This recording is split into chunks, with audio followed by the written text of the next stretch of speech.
Hello everyone! So dili na lang ko diretso sa may kuan guys, eskwelahan kay ngiaw man na didto.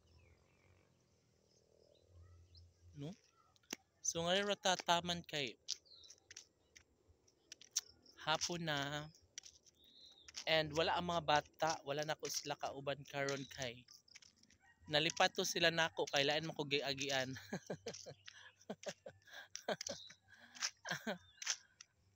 So wala to sila naka-hearing kung asa ko paingon.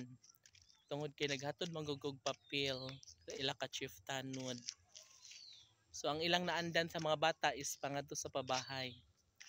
So karon padiri ko paingon sa may kuan National High School sa Maganhan diri. And now pabalik na sad ko mga ko og kining kuan basketball court kay daghan naggadula ngadto sa babaw ron.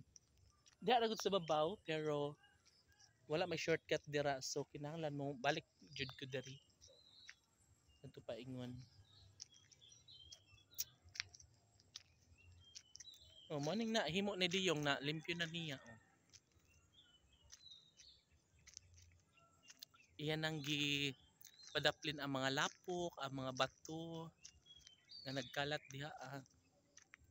So ugma na po na siya magkalat-kalat kay sayo pa lang diya sa buntag kay na naman dira mga truck, mga backhoe magsige nagkuan diha. Magsige nag kuan bungkal. Di ba?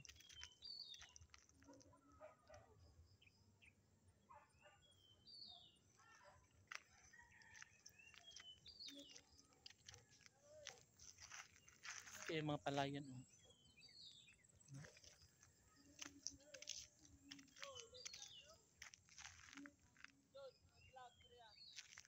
Unsa man diha? Nay birthday diha?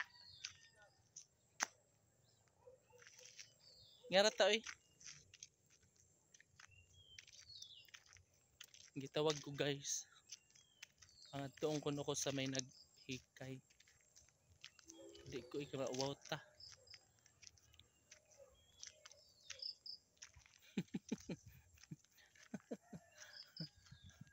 Tayong mo screaming. Tayong mo screaming ta to.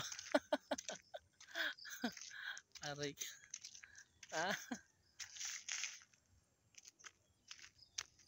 Wa na lang ko na minaw lagyan kay tawag ba niya. Oh, wow ta.